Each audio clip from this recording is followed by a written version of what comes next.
Oh, and Brandy is the guy who thought of night school at the hall. So this is his penance to be back here. That's part of it.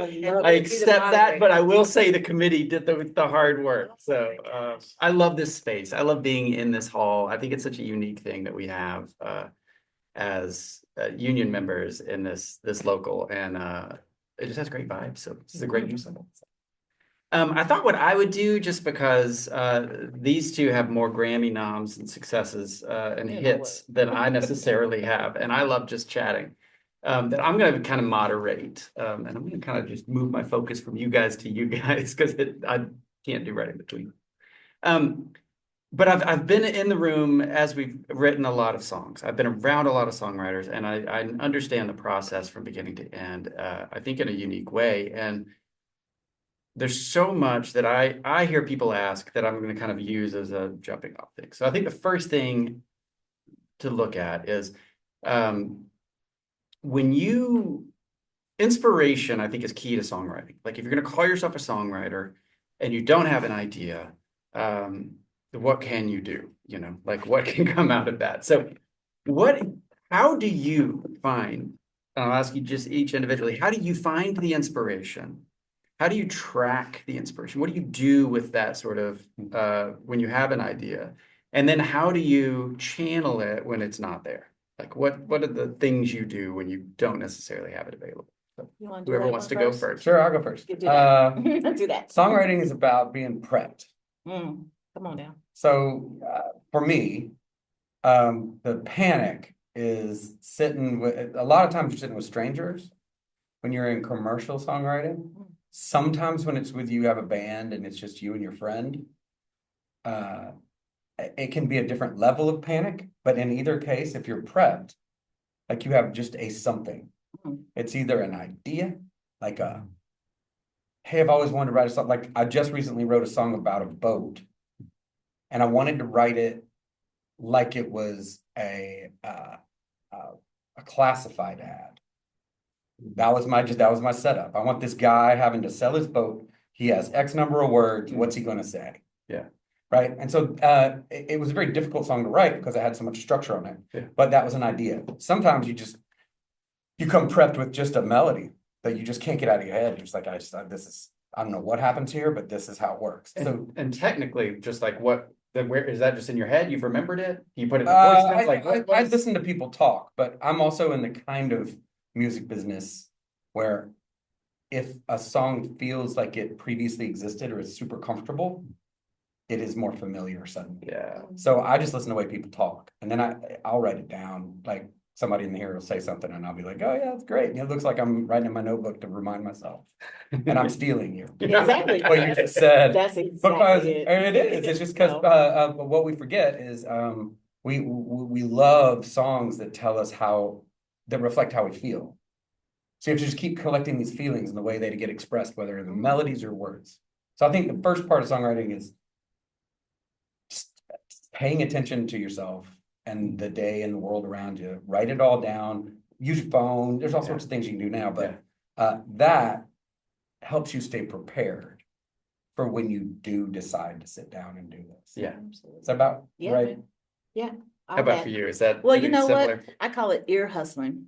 It's an ear hustle. Write that down. Watch the ear hustle. Okay. I listen. I don't really have a this fabulous life, so I listen to other people's fabulous lives. And I tell you, I have pages and pages and pages of first lines for songs, titles, something clever someone said, was looking at HGTV. I'm an HGTV person. Somebody said on one hometown on HGTV, they said, because we only have 18 summers with our kids. And I said, my heart just sunk in, and I said, oh my God, I have to write 18 summers. Yeah. That's like a freaking country song, at least. You know what I'm saying? For real, it's just the dopest thing. So I definitely depend on others. I just, take from others, people's lives, because, when you're a couch potato, you have to do that. So, and I'm like, you know what I'm saying? So you have to look at a lot of TV, a lot of movies. You have to, and some of these things, like people will say something and they don't even know. They have no idea. They just said I something agree. remarkable and they have no idea. And you just have to write it down. People are talking all the time. Yeah.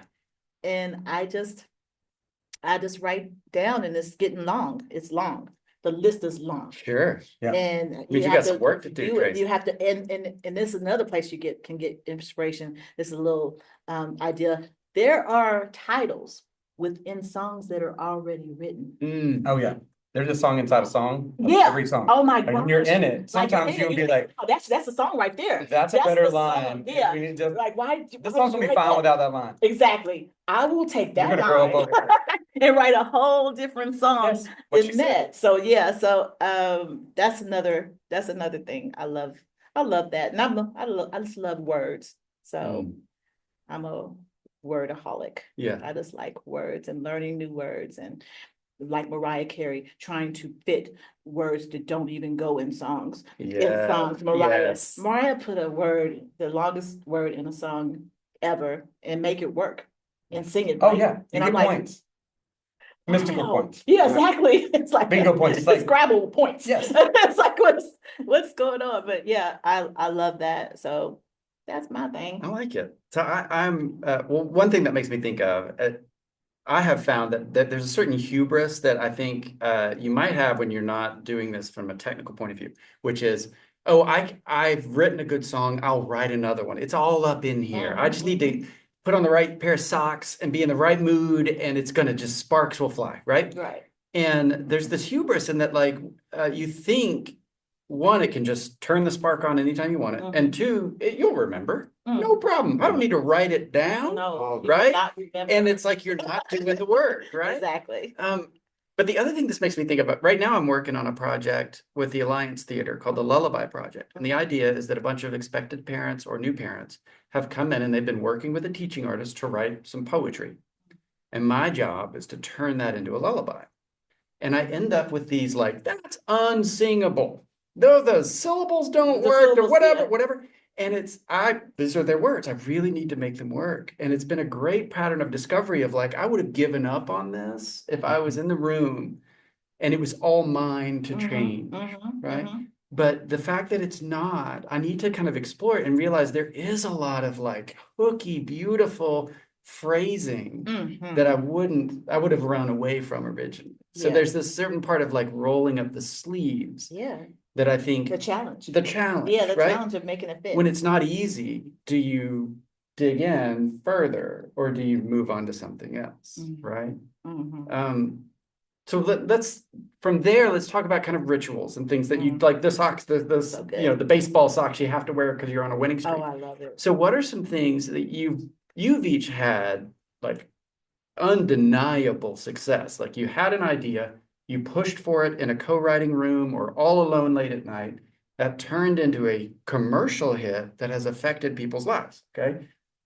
What do you do? What have you taken away from those experiences that you repeat for sure as part of your habit when you're writing songs, right? Whether it's just a ritualistic thing, like, well, I always light this candle, or just like a practical, like. Right.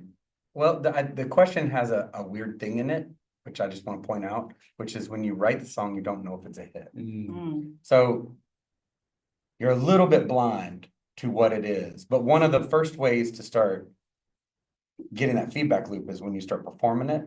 It is undeniable sometimes when you perform a song and it affects a room significantly more than the other songs you have or that are surrounding. Suddenly everyone's paying attention. Suddenly either they're paying attention or it's easy to consume, like it's digestible, or it's ringing some sort of bell. There's some sort of archetype bell that is hitting, but you're the last person to know because you were the person it came through. Yeah. So you don't really have an indicator of what's going on. But I will say that the songs that I feel like have generated the most of those experiences have some sort of undeniable phrasing. of whatever it's doing. It's either phrasing the melody or phrasing a word, but it's a kind of, there's this phrasing in it that seems to make things land. Yeah. It's almost as if, the way I giggle is that it's as if the song had been written before you got here. Yeah. And yeah, it can be as mysterious and black magic as you want it to be. Right, Mhm. right. But and to get to that, you just have to not succeed doing that over and over again, Mhm. so that you can see the difference. Like, Yeah, exactly. like you gotta show up. No So idea. your habits are show up. Like if you're gonna write this week, write this week and write this week every day at 10. Yeah, there you go. And your brain by 10:45 on the third day will just start giving over. Mhm. It's like a golfer, you know, like you just kind of suck at golf no matter how much you Mhm. play, except for that one time you hit the ball and it Mhm. went further than the way you You swung it. know it's possible. So you know it's possible. So you're just like, a chance. yeah, and Exactly. you can't help yourself but try to keep swinging at that, right? Yeah. Yep. It's more, golf has a better feedback loop than songwriting. Songwriting's just a bunch of like, well, that sucks. Yeah. Yeah. And that sucks again. Yeah. But I like it. So Yeah. I think the first habit's practice, and the second habit is program yourself. You are only as good as the songs you program yourself with. You are a computer. So just Boy. start, if you want to start like writing like Ingesting, crazy, yeah. interesting lyric, go listen to Tom Waits for a month. Exactly. Come on. Mhm. Come You on, know, Tom like if you Waits. want to go write grooves, go listen to Earth, Wind and Fire records for a month. Yeah. Like, Yeah. because you're not even sure what they're saying all the time. But those grooves will kill you. Yeah. So I think it's programming. Yeah. So programming meaning ingesting music. Inge- right? Living you music, cannot right? write- You are what you eat. Yeah, Yeah. you are. Yep. And Exactly. be very careful. What you eat. Make sure you pay attention on what you eat Yeah. and to your Yeah. songwriting heart, because Ooh. you know your job is to police yourself. Yeah. So you can't copy it. Yeah. Right. But the way you hear something is sometimes different than the way somebody said it. That Right. That I think is that's that crucial thing that I keep seeing over and over again, right? Because we want to share, we have a shared language. We're in music. We all know what, I Want You Back sounds like. We love the song. It's great. It's great. But we all interpret it differently. No matter what you do, it means something different between when you've heard it, when in your life, what was going on in your, to just how we dissect words, what we pull away from it, right? Exactly. It's fascinating. Everybody has their own interpretation. Yeah. Me, I am my worst critic, first of all, because if you're writing by yourself, which I try not to do, but I've done it the last 3 years, it is a tug of war with yourself. Yeah. You don't get to bounce nothing off of nobody. No one's around to say, oh, that sucks. Because Yeah. if you're in a room, the writer's room, Yeah. they're They'll tell you. gonna say, we could do better. Yeah. They ain't gonna say it sucks. Yeah, unless you there's know, no unless beat you, that. unless you know them really well. Yeah. They'll say, oh, that sucks. What are Yeah. you doing? But when you are in a room by yourself writing, nothing is good. Like it's hardly ever. You know what I'm saying? But when it is, like he said, when it is good, you know beyond a shadow of a doubt that it's good because it's original and it's just, it seems fresh. And you thought of this great first line. And I write very differently because I keep saying only, I'm a top liner. So And I don't play, I let's don't write define that it. Yeah, real quick. Yeah. top Just- liners are people who just do the melody and lyrics. We don't play an instrument. We don't know what we're playing. Right. But when someone sends me the track, I give it back to them fully with a song over top of it, melody, Right. That top everything. line. It's Yeah. right in the top line. And I have to, I'm different in a way where I have to have distraction. Interesting. If I'm too much in my head, Yeah. I'm gonna overthink a bunch Yeah. of stuff. So I have a bunch of stuff going on in the room at the same time where it would probably drive other people crazy. But I have the TVs on. Mhm. Somebody might be talking over here. Uh-huh. But then I won't think. Yeah. It's hard about it, and it won't be so stressful Yeah. to think of something fresh and something new. Interesting. So but when it's a quiet room, my thoughts are like all over the place. Like I can't like lock anything down. Yeah. So it's like I work very good in chaos. Love that. I love the self-awareness in that too. Yeah. Because I think that also gets back to this idea that like we've worked with people who have had some success, or they're waiting for the epiphanies. That's their approach to songwriting, right? And the lack of self-awareness in that, I think, is really challenging, right? Because when you can say, my creative process needs this, it needs X, Y, and Z, right? Yeah. I'm at my best when this is the scenario that I'm in, then you're bringing to the table that work. Right. You're not just like, well, it'll happen or it won't happen. Yeah, but it's not the same when you write in a room of people. Like, yeah, when you're in a room of people, Yeah. that's a whole nother atmosphere.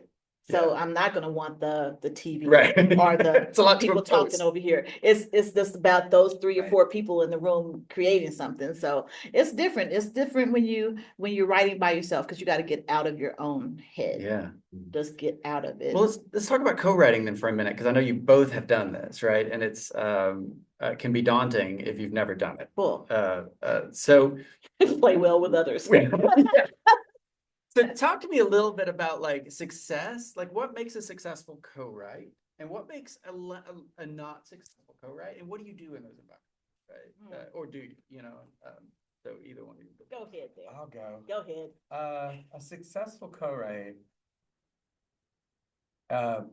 typically for me happens when I allow. I'm the kind of writer that co-writer that like I can sit on either side of the plate. So I can in Nashville they call them all sorts of different things, but I've just officially moved to writer. If you know those people, they'll put a writer in the room, or a track writer, and then an artist writer or whatever. So I'm a writer, which means I can do your lyric if you need to, I can do your music if you need to, I can do both, I can shut up and just fix it at the end, which is also a viable fixers.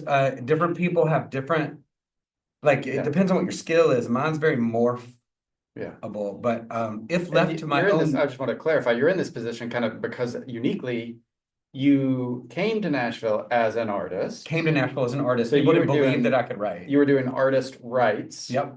And then you've written with artists For their records. right? So you've been on both sides of this. Yeah, both sides of it. Yeah. And what's odd about it is, in Nashville, when you come in with songs, they're like, oh, that's real sweet of you. That's very kind. Bless your heart. But there are people over here that have been doing this for 150,000 years and they're better than Let you. the old men come in Let and fix your them problem. come fix your problem. Yeah. And what was weird for Sugarland and for us is that when we went to town, we had all those songs and we didn't need them. Yeah. So we were this weird mystery. But we learned to write songs down at Eddie's Attic, watching each other write a song in the last 3 weeks, and somebody go, man, I got a new song, and they get on stage and they play it, and you're like, wow, what's that? And I think to your earlier point, So- these songs were tested. Yeah, we were In a in way the world that of kind of Nashville songwriting doesn't necessarily get, right? No. Which is like, do 150 people, like, do they get chill bumps when this song is played or not? does one No. record company like it? Yeah, yeah. Because the rest of the world hadn't heard it yet, Yeah. but we get to go test our stuff out. So we could tell that if you sing a little harder or just get something people can sing back, that's going to be more successful than sometimes just sitting in a room staring at a corner acting like you're writing a country song. Right. Acting. That's going to work. Yeah. But the weird part I think about co-writing is that you cannot predict what's going to happen. There's typically an alpha that tries to establish themselves in the I room. love it. Sometimes I'm that, sometimes I'm not. Mm. But it usually has to do with who's hungover, Yeah, who's not, yeah. who's roaring to go, Or what relationships you already what have with these relationships you already people, have, right? So one of my favorite things to do is to treat it more like a prescription. So if you have you're co-writing, it's a stranger, or it's a stranger and someone think about what they're good at. Even if you've never met them, go research them and find out is that a good singer, is that a good guitar player, whatever that is. And then come bring them something, like pre-write it in a little bit of it, so that you can go, like if I knew that you were a great top liner, I'm not going to bring you top line. Right. I'm going to bring you the world's coolest chord change with a hook melody, and it's going to set you off. So you only have to do half the lift. Amen. And then once you do, you're like, you can just focus on that and you don't have to balance the other sides. So everyone's lifting one thing with 4 arms, right? Yeah. And then they can get really good at their specific thing. That's the best co-write outcome. Yeah. I think is when you know who you're at, like you know what they're good at. Yeah. Absolutely. Get a word person if you're word short on something. Cool. Call a Right. friend. Yeah. Right. Call a friend. Yeah, and it's gonna suck. I mean, I've only had to, in all my years of doing this, had to ask myself what to do once. Like it was so bad. I had no experience. Yeah. It was middle of career. I was like, wow, this kid wants to write something. I can't do it. Yeah. What do I do? Yeah. So What you did know, you do? What did you do? Exactly. We all like this. So I kept pushing on him and kept pushing on him. He was like, no, this is how I want it. And then eventually he retreated into his phone Yeah. and just started like texting his friends and stuff. And I was like, Dude. Awkward. you know what? Yeah, well, and I'm an old enough man that I should have the skills to hold that awkward. Yeah. Like just be in the weird of it for a minute. See how can I out weird him? Yeah. Okay, can I outlast this uncomfortable situation? Yeah. And finally he's like, oh no, I don't know. He was younger than me. He was a little bit more, you know, like thought he had it, the whole world figured out. And then I was like, you know what? How about this? I want to write this song. Now that you don't want to do this, let me give you a whole nother pitch. Yeah. I just totally changed it. Said a friend of mine's, you know, not getting along with the boyfriend. I want to just write her a letter to remind her it's going to be okay. And honest to goodness, it might be one of my best songs. Yeah. Because I was All that. completely freaked out. Yeah. I didn't know what to do. Yeah. I was scared that I was going to lose whatever this kid's going to talk about my reputation for screwing around with this. I'm sure he thought he was great. Man. And out of it came such a great song because you're up against a wall. Yeah. Right. That energy, you know, the mojo side of it, right? Is that energy's in the room at that point. Whether it works or doesn't work, and the it's up to potential you. of you kind of getting into a flow is really high because there's You don't want to be the weak link. Yeah. And you don't want anybody bad mouthing you. No, you don't. Your Down. reputation's And everything. your repetitions, everything. So you are scrambling, trying to actually, in your head, you are losing it, trying to find that all this. the wonderful hook that you can find that's gonna grab the room. And in Nashville, it's a little harder. I ain't gonna lie, because everybody is good. They're good. And you gotta wake up. You know, one day you're not gonna be the alpha. Yeah. Some days you may only get in a the or a that. You know what I'm saying? No, Like, I and think you're so right. I think you should say that instead of the. It's gonna make it so much, it's gonna make it sing much better. And And you, it's like, that's your contribution. That's your So, contribution to the song. That's the other side of the guilt, Yeah. right? So it's the guilt of did I not bring everything I could, or Yep. I felt like I didn't even write any of this. Any of this. Everyone else Do you in the walk room out, do you say, nailed it. did you say, don't give me any of this? Because Sometimes. because in Nashville, they are more likely to give it to you, even if, because it seems like they know that everybody has a bad day. Yeah. You know what I'm saying? Yeah. It seems like they know more. You know, let's talk about the pop room. Yeah, well, That's a pop room, whole different could care game. less if So- you had a bad day. Yeah. They're They'll just take it less right off the forgiving. song. Yeah. Exactly. They will just And it- write you right off the song. They don't care. And to that point, I mean, we're really talking about the creative part of the songwriting, but I think that brings up a good point. Like in your experience, when are those splits discussed? Like Oh. if you finished a song, right, you and 2 other people, it Why- doesn't feel Why am I in the middle of this moment right now? It's brutal. like, for when should pop. it be discussed? It should be discussed before you even leave Okay, great. the freaking studio. Great. Did everybody hear that? It's not, but it's usually not, because nobody really want to bring that up. Yeah. But if you do, everybody will talk about it. They Yeah, will. They yeah. will like, okay, so what did you contribute? And then in pop, it just gets so minute. Yeah. You know, I have a thing where those splits, if you wrote the hook, Yeah. that's the bulk of the song, So because it's gonna come up yeah. 50 million Yeah, times yeah, when you're singing it. So yeah. it's the hook. So if the lyrics and melody is 50 and the producer is 50, Mhm. I say that the hook is 25, actually, Got because it. Yes, because sure. you did the hook, you know what I'm saying?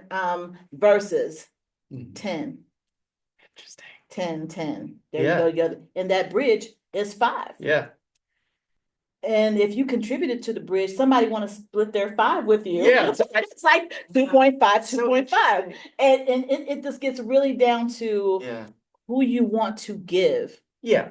percentage. Interesting. Because And yeah, it's because really crazy. how can you truly qualify? Like, because the verse you write might be dependent on Exactly. the chorus. The verse you write might change the bridge. Exactly. Like at one point, I What had about those B sections? Yeah, How right. about those pre-hooks? Totally, You know, totally. it's like that comes into play too. It's like I did the pre-hook though. You know, I Yeah. did that turnaround. You wouldn't have been able to get to the hook if Yeah. it wasn't for my pre-hook. Yep. You know what I'm saying? Yeah. Look, would we? Would we be able to get to the hook?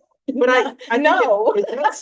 it gets into that sort of, the butterfly effect. And I think that's why the Nashville system of basically even splits for being in the room Exactly. is When I went ultimately there, more I appropriate, loved right? it. I just loved it. But you sometimes, like he said, you sometimes leave the room and say, I didn't contribute Right, you as feel much as, terrible. and you feel bad about it. But see, I would make the argument, and I think your example of sort of like pivoting and writing this whole other song that is not going to be used for this artist, that like whatever, I think you could make the argument that that artist, Mhm. right, by their lack of contributing or bringing direction or kind of creating that environment, pulled the weight to create the situation. Now it's very esoteric at that point, but how can you truly look at a creative experience that has just happened in a room and say this person didn't contribute, Wasn't creative. Yeah, They weren't because creative. sometimes just by simply being there, by simply sort of like you had a vibe. Yeah. You had a vibe on you And you that might have- actually made someone think about some stuff. Exactly. You know what I'm or saying? said no to something early in the day that kind of changed the whole course, course, or yeah. like through, so it's You contributed in some way. yeah. You were there. You woke up that morning. Exactly. You got to the studio. You got to the writing room. Yeah. And yeah, your vibe was appreciated. Yeah. I think it returns into an integrity question at the end of the day. Yeah. And I think there's a lot of cool ways to do that. I've been around, you only learn this stuff by watching someone else do it, because there's no real rule. There's no bylaws in a union about songwriting that can help you sort it. Mm. So, but what I think is fascinating is like the first time I saw someone say, hey man, I want to play you something. This is just a little thing that my friend and I wrote the other day, but I want to play it for you. But if we write on it, then I need to call my friend and ask him. And this is in front of me in the writing room. And I'm like, sure, play it for me. And then if I dig it, I'll be like, yeah, let's work on that. Sure enough, They got called. didn't step out, didn't go to the hallway. Right in front of you. Right in front of me. Yeah. Hey man, I'm sitting here with Kristian. We just listened to that song, Blue, whatever. Remember we did that chorus the other day? Yeah. What do you think about us writing on this? Yeah. And the only way you learn that is by watching someone do it. Yep. And I did it somebody else. I did it with the that other day. perspective. I was working with Kay Michelle here in town on a country song that she had started. I think it was one of 7 things she played for me while she was partying with Ernest. You know what? Right. And I was like, wow, look, I don't like it, but with that little tiny section right there, that would be cool. Yeah. And I tried to find him. I was like, you don't know me. My name's Kristian. I know you're a famous songwriter, Ernest. I'm leaving you a message. Or if you call me back and tell me it's okay, we'll write on this song. Yeah. I would have only done that if I had seen Jeff do it before. Yeah. And so once you get to that space in your integrity game, when you start to learn from these people, good or bad, it gives you some freedom to be wildly creative while you're in a 20-minute write or an hour write. You can write parts of this song, little tiny snippets of this, pull this out, because what you're both going to do, or all 3 of you in the writing room, you're going to go off into the world. And that unfinished stuff, it's going to keep bothering The you. potential is there. And so you don't know how much spark you can give each other. Yeah. But if you can align your integrity right, then you can start really using all parts of the cow, right? Everything that happens in the creative space is now available. Yeah. Yeah. So this makes me think about because I take care of our self-published catalog. And I know you've been Yeah. cranking out the stuff, right? Thousands of songs are written, Cool. okay? And time passes, right? Mm. So what do you do with the songs that you thought were great and didn't find their home? Like, Don't have a home. how do you deal with them? What's your relationship with them? What have you learned, about the fact that it's not a one-to-one. We love to think it's a one-to-one, right?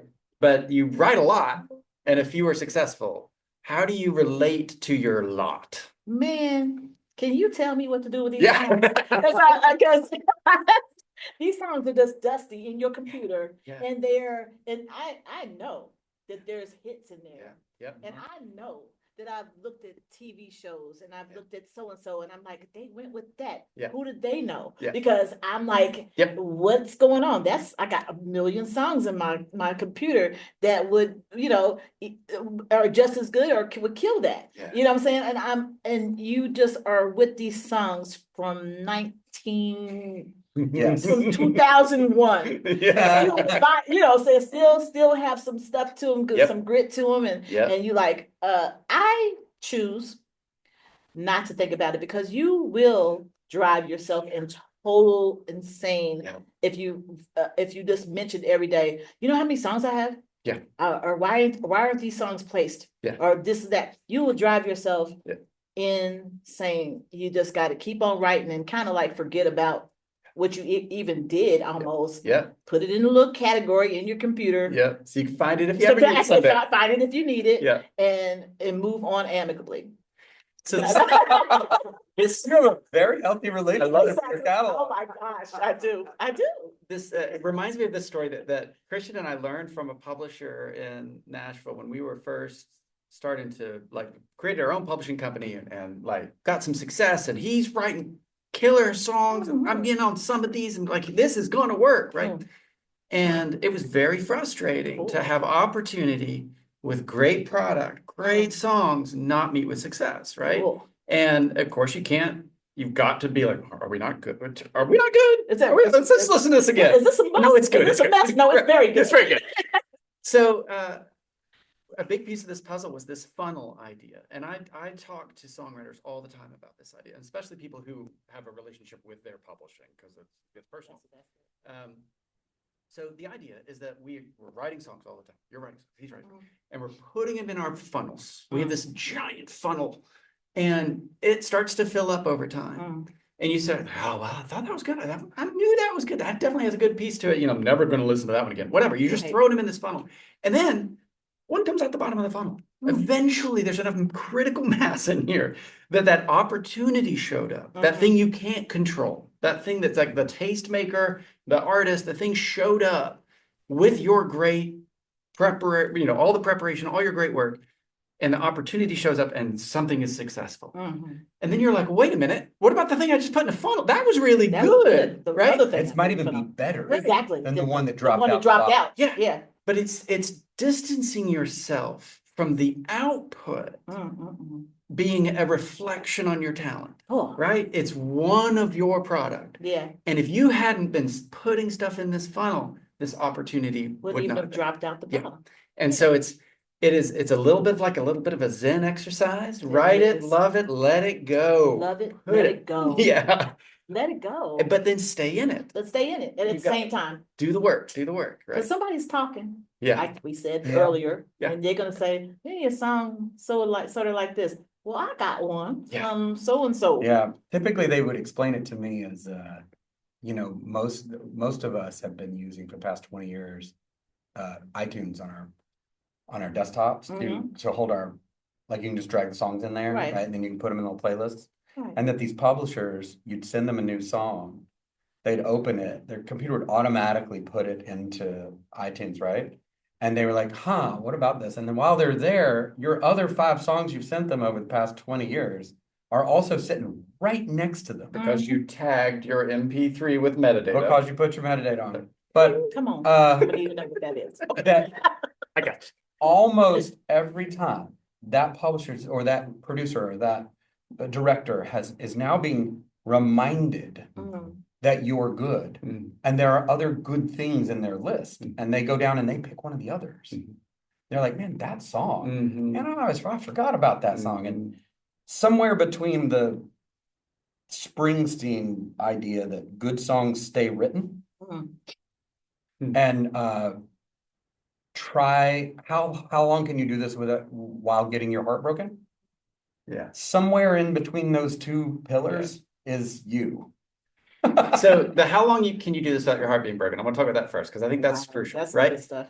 It's this idea that like the music business, any business, but the music business is full of a bunch of lifers and a bunch of tourists, which isn't, I don't mean it in a derogatory way, Wow, but like there's that word people, chorus. they get the opportunity, they show up for a little while, it gets hard, they move on. Yeah. Totally fair game. I've done that with building screen porches. I was not good at it. I moved on. Okay? And there'll be plenty of other things in my life that it doesn't do It it ain't for gonna me. be it. I'm not going to get over the learning curve, Okay.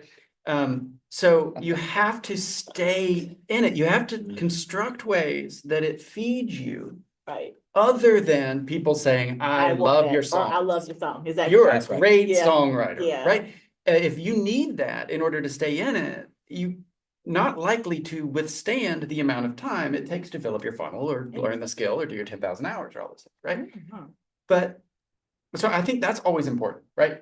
Even if you're in a different area of the music business, I want to be a songwriter, I want to be a performer, I want to do whatever. Well, you got to find a way so that when you wake up in the morning Yeah. and no one told you were great, you're still Then going you to do go it. keep on. Yeah. You're gonna, it's not gonna fall about it. You know what I'm Yeah. saying? You're gonna keep moving. Yeah. Okay. Um, Okay. But also, I'm really curious about that. Good songs, say the Springsteen quote again. So it's good Good songs stay written. Stay written. So pick that apart for me a little bit. Sure. So there is a point at which you become aware of Leonard Cohen's Hallelujah Mm. in your life. And I mean, I watch my own children do that now. Like they come aware of it, maybe through a performer. We didn't. We probably heard a different version. But if you were to go back and kind of look at the struggle of a guy like that writing a song like that, it took a long time. He didn't really want to write it. It was wrong for a long time, and then it was right, and then he just hated it. Mm. And then it became wildly successful, right? And this idea that you can get stuck in is that you've worked really hard on something. You're convinced that it's good because it makes you feel something, Mhm. right? And you, regardless if it ever is going to generate money in pop culture, you have to be okay with that was a good song. Mhm. And the good song will not be ever replaced by a better version of itself. So the good song will stay written. It will not unwrite. It will not disappear. Yeah. It will. I wish I had it- my notebook so I could write it down. Well, it's I just wish- a- I it's really a- know it's a good true songs thing, stay 'cause, like, written. Like I just know I know it to be true for a small handful of songs that I have. Yeah. I was like, well, I'll pitch it to whoever every time. Hey Yeah. man, why don't you think about this? Or my friends be like, man, you should really send that one song, that blah blah, to somebody. Yeah, I should, and I would, and it's still not there, and it just doesn't get cut, and Yeah. or nobody's thinking about it, or I want to record it and I can't get it the way I want it to be, Mhm. and but boy, that thing will just keep circling you, Yeah. and it'll stay written. So don't freak out. Yeah. Don't put it on a timeline. Don't judge it Yeah. on its success, especially these kinds of songs that are more classic. They're gonna transcend time. Wow. Mhm. And they're not Right? stuck in an era. They're not stuck in an Yeah, era. They exactly. weren't used with a certain track. They weren't set up with certain Exactly. words, like Yeah. that are in current culture. Can dated. you imagine Yeah, if the you'd have put dated. AOL in a Yeah, come on song? now. We'd all No. be giggling right now. Or a two-way pager. Yeah. Yeah. No, I get worked when he Let that needed it. title go. Yeah. When it But was born. I think good songs stay written, and I didn't understand that for a long time until I started to go, whenever I get a chance to turn in songs for a heritage artist, like somebody who wants to, it's the back half of their career, but now they're looking for like big boy songs, Mhm. songs that Yeah. their voice can now carry the weight Yeah. Right. of teaching or culture. You want and I got asked to write a song for Joe Cocker and it didn't get cut, but that's a great song that I wrote because I was thinking about this. Like, Mhm. what do I want that guy to, that voice to say to me? And that song will stay written. If you ever want to figure out what great songs stay written feels like, go to the Bob Dylan catalog and look at the songs that have been covered the most. Mm. And then go look at them and go, huh. Thought about that one, but didn't predict that one. Yeah. Didn't predict that, you know, like, and you start to hear them and they're just good songs no matter what. It has less to do with the channel. I love that. I'm gonna write it down as soon as I get to. As soon as I get to see, I learned something too today. I'm like this, yeah, good song stays written. Yeah. Even if it's in your computer. Even if it's in your computer, It's like, it does. It stays in your computer and it's still good. Get high on your own supply. Yeah, right, It's just- right. Oh, Keep so on. here's a question I'll ask instead of Brandon. What? In a day, how often are you listening to your catalog? Never. Yeah. You don't go back and listen. I don't listen because I'll get upset. I will be upset. I will be mad because I'm like, somebody needs to hear these songs. Yeah. It So winds you up. not my husband up there. Tommy listens to himself. Yeah, I do it all the time. Like it comes up in his playlist. Yeah, It yeah. comes up in. I cannot because I'm so trying to train my brain not to Not to repeat. to repeat and not to Huh. say to yourself, why isn't that placed? Mm. You know what I'm saying? Yeah. And not to just harp on it and let it keep you up at night because it will. It will like, okay, so who can I give this song to? Yeah. I don't want to be there. Yeah. So I probably don't, but when one sneaks through, because sometimes one sneaks through It's gonna get and it there. gets me, and I'm like, oh, I love that song. Yeah. Oh my God, I love that song. You know what I'm saying? And I fall in love with it all over again. Yeah. So it would probably behoove me to listen to Yeah. songs more. Well, I think it's interesting too, because as a top liner, you don't have a performance relationship or the same performance Exactly. relationship to a song, right? Exactly. So you're not gonna go sit in the kitchen and be like, I'm just gonna play this song Yeah, right no. now that like, you Nope. know, and I think there's sort of a benefit to that because you then don't, I think you have a performance relationship to a song that can mean things to you. And it's like the idea that you can sing the phone book sometimes. Like if you're working with a great vocalist, sometimes they're letting the bad lyric through because boy, it sounds good when they say it. Yeah, it just sounds Right. good. But we yeah. hadn't really thought about like that's Yeah. and so you end up in this sort of there's a crutch that comes from performing the song that might give it more value. Then Right. If you just wrote And it when you in, talk about yeah. the songs that get covered over and over and over and over again, it's because the song itself, the structure, that scaffolding of meaning carries into a different voice and is interpreted differently and means something different. It withstands that passage, and it doesn't just require the one singer to do it, you know, Yeah, or that exactly. one moment of performance, right? Exactly. Which isn't to discount how awesome it is. Like when Adele sings a song, it's amazing. amazing. She can sing the phone book to me. That's cool. can. I'll be all right with that. She's good. But it's great when it's an amazing song too. You know, like Yeah. it gets me, and we're going to open for questions in a minute. But one of the things that I think is crucial, and I'd love to hear what you guys think about this. But to me, a song has to have a great melody, has to have great lyrics, and it has to have a great rhythm. And I think any two of those hitting at a 10 out of 10, you have the potential for a hit, right? Yeah. And when you get the 3, it's amazing. It's amazing. But it's not necessary. Like when you think about like 2 out of 3 is good. yeah, you think about like I Will Always Love You. Like although Whitney Houston's element does have an amazing groove on it, I wouldn't call the rhythmic element of that song that inspiring or interesting. Yeah. Right? Yeah. Incredible melody, incredible lyrics. When that hook is sung with those notes in that order, it's undeniable. Yeah. Right? Yeah. But that's not like look at Bop by right. Bop. Yeah, like not a great song. Hugely successful, right? Hope we can all sing it in our heads, Hooky. right? That is Exactly. so hooky. His hooky. hooky as can be, right? Not lyrically important. Even a teenager could do it. Yeah. Yeah, but like show that earworm is there, Earworm is rhythmically and there. melodically, Earworm is right? there. Yeah, You hate it, but you love it because Yeah. because you're singing it. yeah. Made Like- you sing. When you're working as a songwriter, when it's like blank slate time, right? How do you hold space for all three of those things, or do you? Do you think through that lens at all, right?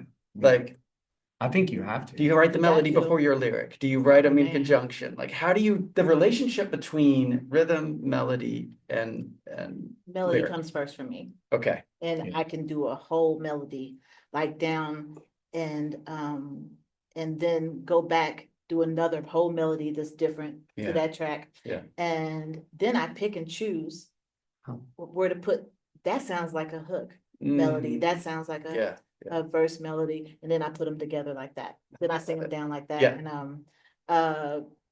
And stuff has to feel, it just has to feel good to me but it's definitely a melody. it's And melody sometimes in somebody charge. actually just sends me a melody. They don't know what to put to it. Yeah, And I love that too. I Yeah, love when yeah. someone sends me a melody yeah, to over a track, and all I have to do is put words to it. yeah, Because they don't know. Usually when you're humming something or you're doing mumbles or whatever, those mumbles are usually words. Yeah, yeah. And they don't even understand that I pick out the words within their mumbles. yes, And I have made a whole song. yes. And they like, Seen him do that too. yeah, it's like, don't you love like It's getting amazing. somebody's idea and just like seeing it come to fruition, and you just like give it back to them, and they say, I was like, you don't even know, You but don't you know had what you this, just said. but you had the words in here. Yeah. Some of the words were in here. Yep. It's the magic of air in a room. It messes with what you hear. It's that old joke of like, what did you think they were saying in Tiny Dancer? Mm. Right. You know, like what did you think the lyric was as Right. as a kid? Mhm. That's the exact same listening muscle you're using as a songwriter. Mhm. You're just hearing something in a room, and if it's hard to hold the empty spot, that little, they call it flow, or you can call it Ouija boarding, or whatever you want to call it. But it's a certain amount you got to hold still long enough to just be lack of shame and just start, singing or playing whatever it is Mm. that's in your Yeah. in Yeah. your heart or Yeah. in your whatever. And a lot of times it'll come out as non-words. Yeah. And especially if you're putting rhythm on it. Yeah. What the other person hears Yeah. isn't even, it's in between you through the air. Yeah. They get it wrong perfectly, Yeah. which Yeah. makes it Yeah. right. Yeah. Yeah. Because you weren't even, you're just playing at an idea. Now, different songwriters feel like there's different things happening in that moment. Sure. Just like Some- earlier, like everybody interprets it a Everybody different way. interprets this in a new way, but some people really consider that like freaky magic. Mhm. Like there's gods in the room, right? Mhm. And you gotta leave space for that. Yeah. Because you're not quite sure what it is. And depending on how long you hold it, you get more and more exhausted. Yeah. So sometimes you trade off and the other person then starts riffing things because you can't hold that No. long. You get confused. It's a physical experience, not just a creative experience. Mhm. But I do think that when you start with melody, it is one of the strongest things you can do because melodies have rhythms to them, Mhm. whether you know it or not, whether you're willing to give it. Yeah. Yeah. But that's really where it is. The words are like you're trying to put a chyron underneath a photograph, Mhm, and you're mhm. just trying to sort that out, and that sometimes takes longer for me. Yeah.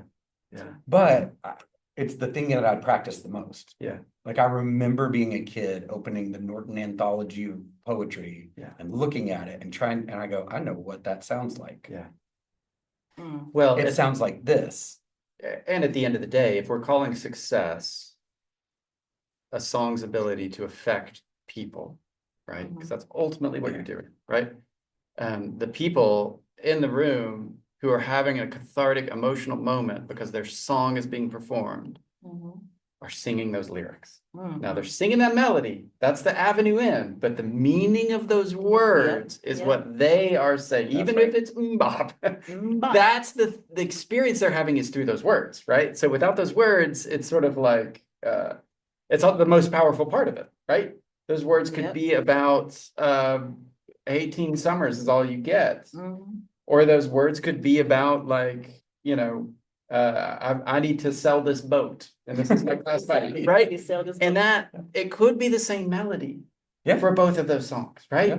But that human's ability to be affected by that song has to do with what What they're it's saying. saying, right? But sometimes though, you gotta be real careful because there's an extra level of double bouncing the trampoline. Mhm. So if you're able to get a melody that reflects the emotion or a lyric that reflects the emotion of the melody, then it doesn't matter what language we're singing it in. It could be Spanish, it could be English, it could And be we're all there. whatever. And then Yeah. suddenly you're on. like, Yes, yes. the song Summertime and Living's Easy, like Mhm. Yeah. it sounds Perfect like example. what it's Yeah. talking. It The does. melody Perfectly, yeah. It does. is a little sweaty and you need some Yeah. shade. Yeah. It's a little sweat, it's a little muggy. And there's a It's small muggy- breeze. Like it's yeah, but it's all in that small tiny little You move. see the full picture, yeah. And so it doesn't matter. I think there's a lucky spot that you're kind of going for all the time, Yeah. Mhm. where it's both of those things. Gotta But be, yeah. myopically, because we work in the commercial music business of it, Yeah. it's not necessarily the thing we're chasing all the time. It's the thing we accident on. Yeah. Yeah. But it's just by reflexively working, a sad song sounds sad, a happy song Right. sounds happy. Right. Sometimes you push them against each other. There's a lot of indie work Yeah. Mhm. where you want the real whispery, sad singer to be singing a very happy song and you don't believe them, and it brings a beautiful Right. angst to the performance. Like that kind of stuff is true. Yeah. But man, Somewhere Over the Rainbow is still over the rainbow. Every time, like I heard a guy whistle it 2 weeks ago, beginning to end in a room. He was like, time for a whistle. And then he whistled the song and I was right next to him. He was standing above me and he was whistling on the inhale and the exhale. Right? It was this cool performance. And I heard every lyric that wasn't sung. Yeah. And I almost cried at the end Yeah, of it yeah. because the melody Come on was, now, melody is incredible. and he Yeah. would hold that rhythm. He just like, this because you're whistling, you can control it just like a horn player, right? Yeah. Yeah, And then I'm dropping you off here. Wow. see what I'm saying? Well, Yeah. on that note, Okay. since we've evolved from songwriting to whistling, which is next week's seminar, Okay, yeah. we are out of time. So we should take just a few questions if we have any. Do we have some in the chat? In your opinion, have your best songs emerged from being completely immersed in the writing process and attached to the piece, or being detached in the writing process? Yeah, so maybe clarification on that. Does that make sense? Say it in a different way. How did you? How's do your that question? best work is being fully immersed in the writing process been necessary for your best work to happen? Oh, yes. Right, versus detached, semi-detached, or sort of like, I think occasionally for me, or just Mm-hmm. personally, sometimes if you'll see guys, it's funny, I'm using this analogy a lot, but I don't play golf anymore at all. I haven't played in 15 years. But if you show up really, really tired Mhm. and you just kind of don't really want to be there, Yeah. golfer, sometimes you hit your best game because you're not thinking, yeah, Mhm. right? If you had been writing all week, sometimes day 4, second session, song number 10 of the week. Can you imagine what your brain's like? Man, Sometimes because you showed up and you had Yeah. you're exercising the muscle, the muscle of that the writing. muscle delivers you Yeah. your most success, as opposed as to opposed full to intention and I I am showed up coming in. Monday and I'm here fully and caffeinated. ready, Yeah. and it might not Yeah, care don't about care you. about your. Yeah, The song is gonna wait Yeah. until it wants to It wait. wants to wait. Yeah, I agree. I agree that because it's not about, it's just like like you said, you can try and try and try, but if the pin gods are not in your favor, it's Yeah. just not gonna happen. yeah, It's just not gonna work, you know what I'm saying? And It's not gonna then, happen today. exactly. That's But I but you think- gotta keep on. yeah. I think the flip side of that is Mhm. that you have to be in that space in order to write the song, right? Exactly. Stopping and waiting for inspiration, I don't think is the successful path forward in those spots, right? No, you gotta keep forging forward. Yeah. Yeah. Any other questions? I have have any a other- question. Yeah. The number of minutes for radio hits, does it vary in different genres? Oh, yeah. So like, is the length of the song, It's getting shorter and It's getting shorter. short. It's like it's Everybody has below ADHD. 3 minutes now. Okay. yeah, Yeah, below 3 minutes. Yeah. We're under I mean- 3 minutes, and I heard the other day, it was a passing comment on a session. They were talking about maybe it should fade out, because you're in these sort of moments of creation that end up having profound impact on the life of this recording. But everybody's taking it real casual, like, what if we fade? What if we fade? And somebody said in the room, I heard the other day, it wasn't quite said that way, but like labels are not into fades these days because on streaming, they don't get their counts unless they listen to the full end of the song and people skip ahead on a fade. And it was just one of those like, oh, that's where we're at.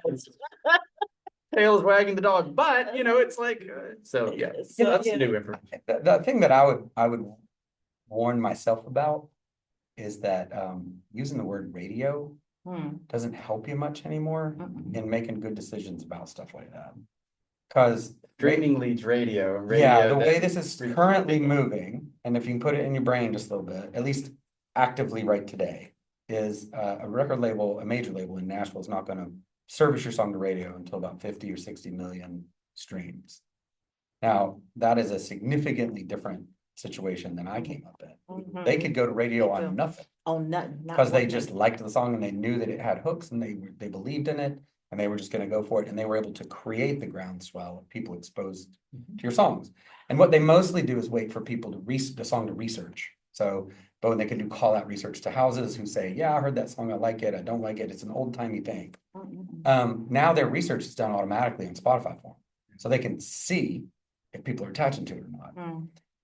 The length of the song is arbitrary at this point. Or- Though I would argue too, though, I don't mean to cut you off, but it's I however don't know. quickly you can get to someone that wants to continue to listen to the Yes, song. yes. So you have the attention span is probably shrinking for when you get your first hook. So now instead of verse chorus, we usually do chorus, verse, or like a lot of people are starting with choruses now because they're so hook laden that you're immediately in the commercial. Wow. And I think we're in this very unique world right now where we're consuming on TikTok, we're consuming on Instagram, and that requires a tiny bit of a song that then resonates. Cool. And when it does, and it gains traction, it affords you streams. And that song can be 4 minutes long. It doesn't matter at that Yeah. point If because it's that dope- person's in. Yeah, exactly. And they want to Yeah. be in as long as they can be in. Yeah. And so when it comes radio time, they're like, oh, well, now what are we going to do? Now We we got to gotta- play it yeah. because everybody wants it. You know? The full version. Yeah. Yeah. Yeah. So I do think that Sort of it's flip a of lot weird. more emotionally driven now. So than it is length. Yeah. And we used The to science be, of it is going away. all this recording world has developed in a world where the technology dictated the length. Yeah. So you could only be so long But on you- the side of a But you 45 gotta or an get to a LP. point. You gotta get to the point, and people gotta like it kind of quickly. Yeah. Because, Yeah. you People gotta. who write you first gotta- lines of songs now Hey, are very dude. important people. Very important. I tell Your my, first song, line of your song is so is freaking important. everything about the It's song. everything. Nowadays, Because it hooks you into whatever you're gonna do. It's so important. I spend my most time on the On that. first line of the song. This sounds first- exactly like the kind of lesson you might teach. Yes, exactly. In your, tell us again. where the- Exactly, in yeah. the hit clinic. Hit clinic. So what's it called again? What's the website? Is hitclinic.co. Hitclinic.co. Okay, Yes, awesome. and yes, that's exactly what I teach. I say, hey, spend your most time because you want to catch them immediately because people are crazy. Yeah. Like they don't want to listen for no long time and say, oh, okay, I see what you said. Yeah. Yeah. Now in the I hook. get it after Oh, the I get it, bridge. you know what Yeah. I'm saying? And try to write lyrics that not only you get. Mm. Babyface said to me once, if you can't read it down from the top without music, without anything, and it not make sense. Yeah. You ain't got yourself That's nothing. That's what great I said. I advice. said, wow. So I always read from the top to the bottom Yeah. without any kind of music Yeah. or anything and see what kind of story am I Does telling. this work? Yeah. You Yeah. know, and that works too. You know, you got to get your first line because if you don't catch them, people are gonna turn the channel Yeah. to whatever else they're doing. Yeah. They'll stream something else. You know, Yeah. Kristian's made me so tired talking about that daggone streaming. I was like It this. is. My It is. eyes were glossing over, and I was like, oh, I know. it's It's the truth, but you terrible. know, it'll move again. Ugh. It moved before Yes, please. and it'll move again. Can we get it But, again? Can we? You know, it's a good song, stay written. So, Yes. I mean, you can't get lost in making a product for a market that's in flux. You gotta just keep making that thing. Those classic songs, like you said. Yeah, but and you don't get them all the time. Because they, songs that don't have a date on them They or, don't. or era, or don't pigeonhole themselves in some, you know, like you said, the Two-way two-way pages. Two-way pages, you talking But they don't make a about, lot of money when you're thinking about them. you know? They're, No. you know, they're evergreens. They're like Christmas songs. you know? Yeah. Like they'll come back over and over. All right, y'all. Yes. This Well, has been fantastic, no. and I could listen to you guys talk about songs Let's- all day long, let's but do do we have any more questions? I Yeah, won't leave let's do it. anybody hanging. That's it. I had a question, but it might take too long.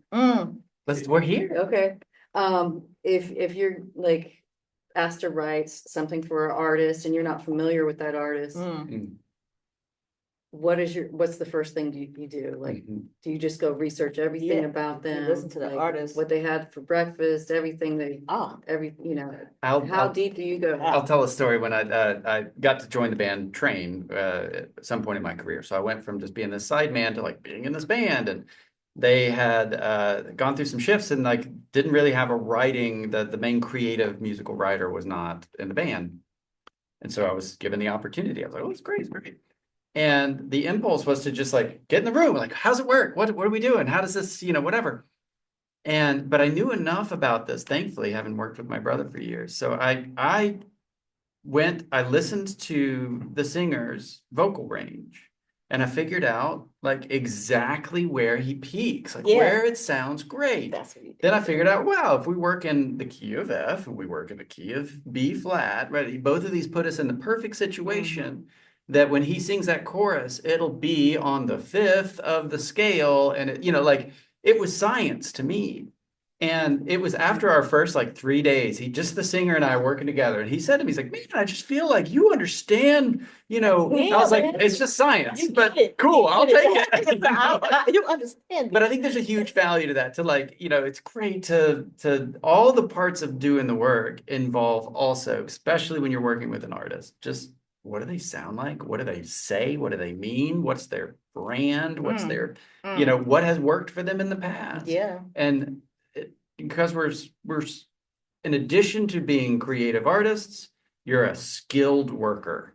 And if you don't do that work, you can't do that, right? If you don't take that part seriously, you cannot succeed. You can't. Yeah. Right. And Yeah. and My you soapbox. also have the wonderful joy right now to answer that question by writing a ChatGPT prompt, put in about that artist, and don't think I don't do it all the time. Okay. Come on. Give me the top 10 most streamed songs by X artist. What key are they in? What beat per minute are they? What are their topics? What are their least successful topics? Which, and And they'll tell you. and it'll pop out this thing, and you can use that as a guidepost to be like, if I deliver this thing to this kid in, key of C somewhere around 85, he's gonna love it. Or He's gonna hate it. It's important to remember, But if I'm gonna stand out. But his audience is going to love it. Because they loved it before. Because marketing right now for music has to do with the toothpaste that you've become. So once you're that toothpaste, it's very difficult. There are only a few artists that want to reimagine as time goes on. Themselves, yeah. And typically, like if I was to hear a new song by an artist I love for years, I want it to feel a little bit like that old song I love. Sure. At least feel like it. Yeah. I have to Be in the sound like same, it, but yeah. Just feel. give me the same feeling. Yeah, I think that's cool. All right. All On right, that I note, guess I'm gonna we try should to wrap take this this up on one more time. You should take this on the road. How about this? It really has been fun. Does anybody want to wrap? I can wrap up on behalf of the union if you guys want to. Oh, He's got a Christian, the guy there. yes. Attractive man in the back. Oh, man. Yeah. Yeah. You working on a song, say you're a session musician or whatever, working on a song. Yeah. And you have contributed to the writing of the song. Yeah. But you get cut out of it. Yeah. And you watch it happen over and over again. Yeah. But people continue to call you. Yeah. Because They know you're gonna, create yeah. input. Mm-hmm. How do you fight against that feeling of going into a session going, I'm not helping.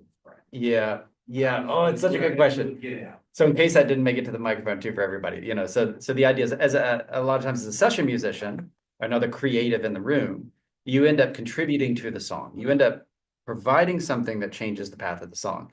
And if you are cut out, which is what often happens in those environments, how do you fight against that impulse, right? To like, Contribute. yeah, like, Not want to help. how about I don't next time? Yeah, exactly. Right? And see where that gets you, right? And I have been in that position multiple times, right? And I think one of the things that, especially in our camp, I really try to lead with is that clarity in the moment. So there are times when we are working in a production standpoint with an artist, and suddenly we're writing a song.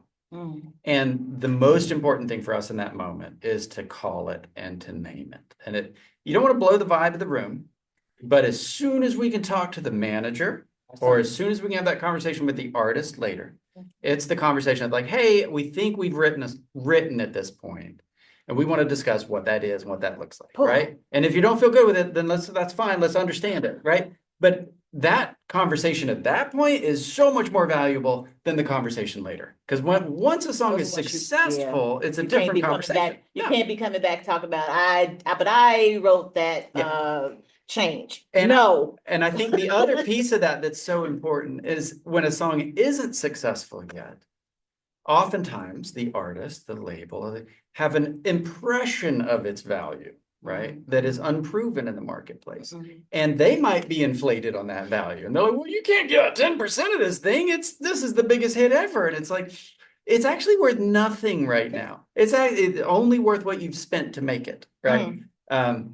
So I've had that conversation with people too, where it's like, I realize it's taking care of the people in the room, respecting the process is way more important. And it's so cheap for you right now to give us 10%, right? Because it's worth nothing right now, you know? It ain't worth it. So it's getting ahead of it when you can, which is obviously sometimes so hard politically, but I think it's good and it's good practice for the entire music community to have those conversations. Like, and then I think the other part of it is, especially as I've gotten older in this business, my impulse in the room is to just shut up. Like, you know what? I'm gonna clock in and clock out, right? And it's to find that battle with myself, to be like, I'm here. You get hired as a sideman oftentimes in music because you're a good person. You happen to be good at what you do, but you're a good hang. That's the biggest part of the job. So I got here because I was a good hang, right? And if I start shutting down, you're not going to be a good hang. I'm not going to be a good hang. And that may hurt my chances of getting the next gig. But really that hurts me. Yeah. This is what I'm doing today. And if I'm not finding joy in this, then I'm hurting myself, right? So it's finding ways to stay open-hearted, right? Realize that you're hired because you're creative. You're hired because you're good. And you hope those people will recognize it over time and do the right thing. I think the best battle of that is to keep doing it. That's me, but it's You have been straight up. And that's the thing, right? By a large majority, you're like, oh my God. Yeah. We need this without me. Yeah. And I think it comes from those conversations. It's like the combination of stay in it, stay positive, stay participating. And then where you can have those conversations. And I think that it's an addictive thing. Like I've seen it in our world when we leave genre and we're suddenly having to sort of like have conversations that people are really surprised by my bluntness. Like, hey, this is the situation and here's how it's going to go. Right. That's me. And that's me. I find 100% of the time, at least to my face, 100% of the time, the reaction is thank you. Exactly. Thank you for defining the situation. Right. Now, I don't like it. I'm unhappy, but thank you. It is what it is. I now know, or I'm really happy, so it tends to get there. So, I love that. Yeah. Here I am chatting to you too. Because what you gonna lose? I mean, you know what I'm saying? Because you got to say something. What you gonna lose? Yeah. It is, you can do it respectfully. Yeah. It's always respectfully. Yeah. People gotta be respected. And if you don't feel respected, if you go in a room and you contribute and you don't get anything for it. Yeah. I don't feel respected. And karma comes around. Boy. That's not your job to worry about, right? Doesn't. Take care of She yourself. knows your name. Yes, she does. Yeah. Last question. Okay, last question. Do you have a daily writing practice? How do you stay in shape? Yeah, that's good. Yes. We'll do quick answers. So what, Yes. what is, who wants to go Yes, first? I do. If at the very least, I recopy from one piece of paper or file lines that I liked from the week that I wrote down. That's great. Even if that's the least I do on a single day, I was like, oh yeah, that's cool. I don't know what that is yet. And I just put it into a new thing so that I don't forget about it. And then at the most, I will hit record on my phone and just pick up an instrument and just make stuff up for no reason for about 4 or 5 minutes, 6 minutes. Hit stop and don't think about it again.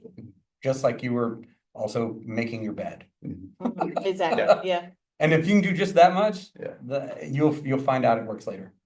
I do a similar, most of my songwriting is composing. So I do a half hour, like when I sit down at the computer to start, I set a clock for half an hour and I pull up some plugin or some weird thing, or I think about some musical technique or whatever that I just have been curious about.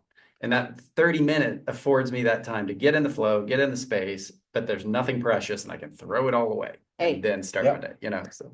And how about you? I watch Hallmark Channel. Oh, yes, you do. Got the feels. Loved it. Come on, I Hallmark. just got the phone call from the Hallmark Come on, Channel. come on, I'm come gonna on. hook you Come up. on, call me. Okay, Yeah, because let's I do it. got I'm just gonna all connect the you guys songs. and Okay? watch it Love happen. it. I do. You get in the feels. Hallmark, man. They want to make Sometimes- a couple of scripts based on songs. Come on, I'm say gonna send that. you to the man. Awesome and wonderful. See, it happens. See? This room is special, people. Hey. All right, so I will say, well, first of all, thank you, Yes, sir. thank you. And this series is going to continue. There's 2 more in this series. May 4th is gonna May be, 4th. so you've written a song, now Now what? Now what? I love it. Oh, God. And it's about copyright, I like, need to come to that. publishing, Yeah. PROs, how to I don't protect want- your stuff, because it's a wild west out there, you Yeah. write a song, you put it on YouTube, and it is Now what? fair game. It sure is. All right, so stay tuned on the socials, and Aaron, thank you for orchestrating too. Thank you, Aaron. Thank you all so much. Thank you, Jonna. You're welcome. Yeah, if anybody is interested, you can use the same registration link for the following 2 of the series. Thanks, everybody. Have a wonderful night. Thank you. Thank you, Aaron. Thank you, Donna. You guys have a great night. Traci, you're awesome. Ah!